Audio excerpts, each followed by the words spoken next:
Hey, Kevin, Red Living Philippines. Let's take a look at what I got to show you today, and then I'll talk about it. I got hit by a scooter, slid out of control and bounced off the vehicle, but here's the damage.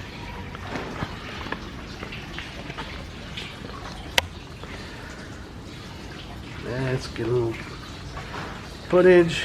It's raining out. I turned the lights on into the carport.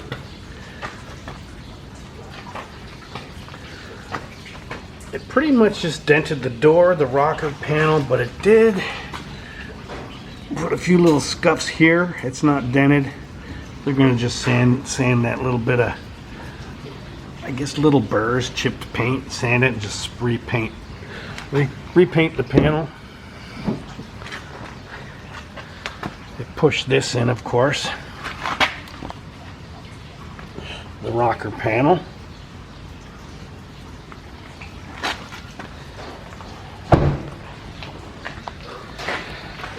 Okay, flip the camera around. So what exactly happened?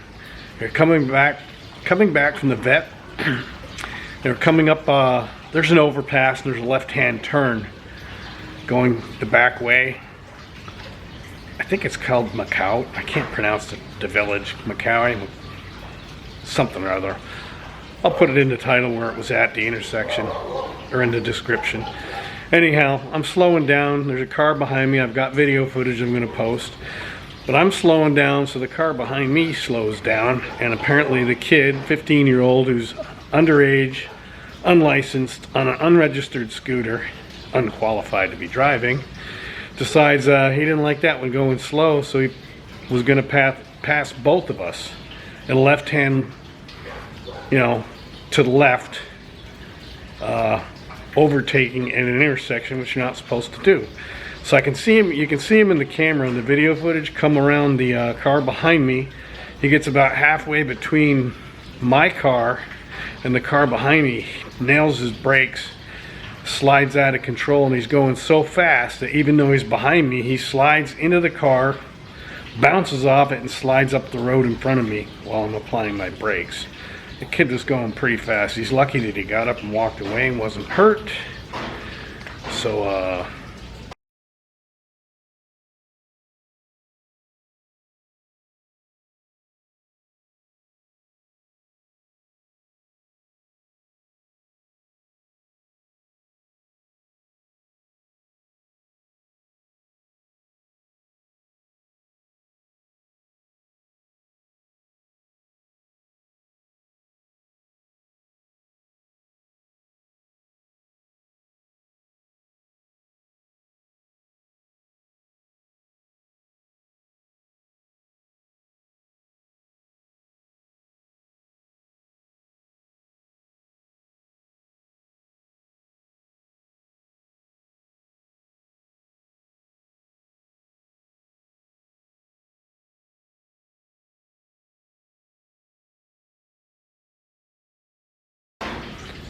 and it took about 2.5 hours to get the whole thing cleared up, between waiting for an ambulance showed up to check him out. He was okay, just some scrapes. Didn't even need bandages.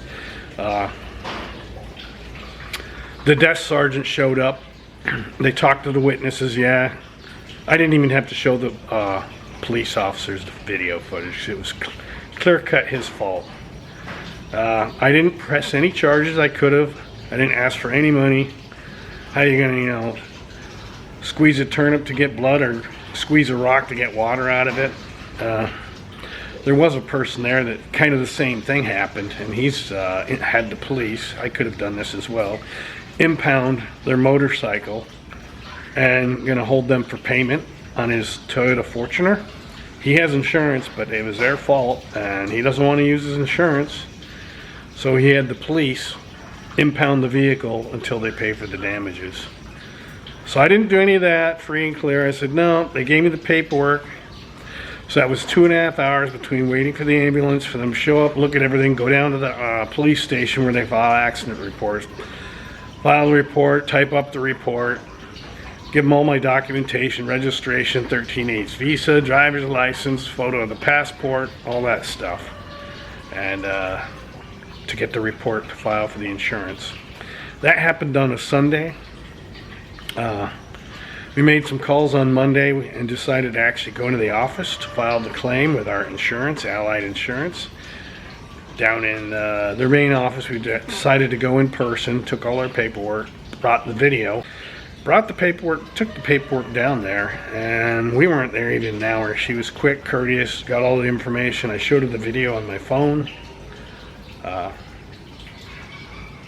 So the damage was, then they told us to take the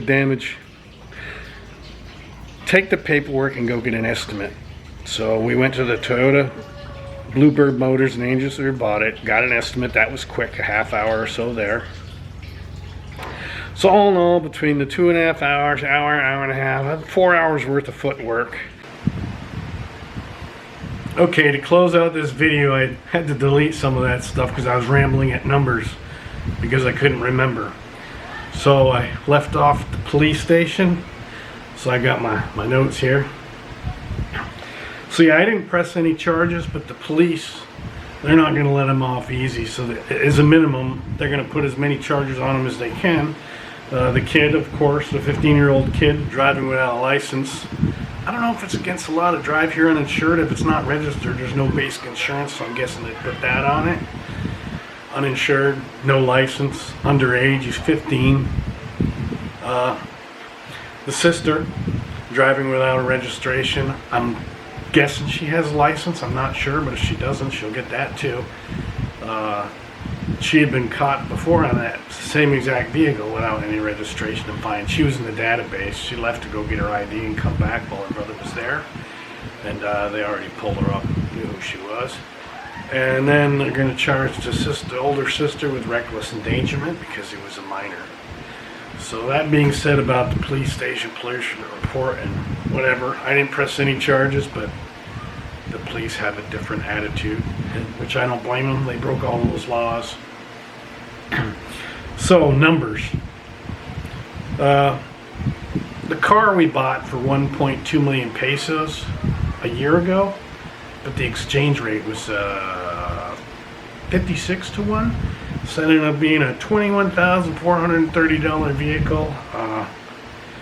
The car, I don't know if it's the same price. I did get a discount because they put half down and half I have a loan through the PNB. Would be $20,680. So it's relatively a $21,000 vehicle. It has a 1.5 liter motor. They're kind of small, but whatever. So that being said, our yearly insurance, that's per year, not per month, is $460.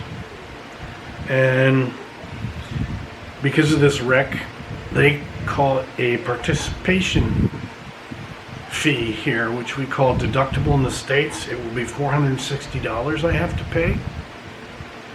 So there's that. Oh no, I take that back. That's my insurance. Let me back up. The insurance is $26,680 a year, which is about $460 in US dollars for the whole year for insurance.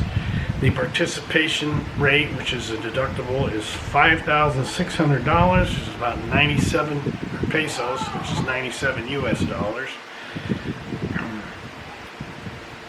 The damage was 128,000 peso, or $2,207. So I guess we get off cheaper. Our rates won't go up. Wasn't our fault. So there's the dollar amounts. The only bad part, the parts, if they have them, could take a month to 45 days. And if they have to order them in from another country, I'm guessing where they make it, Malaysia is where that one's made. The 2023 Mitsubishi Expander. Yeah, it could take up to 3 months. So if I'm lucky, I'll get it all fixed and ready to go, back like new by Halloween. And if it's like anything else around here, they don't get things done on time. Everything's slow. Not that it wasn't slow in the States. I had a bathroom get remodeled before we sold the house, and it took,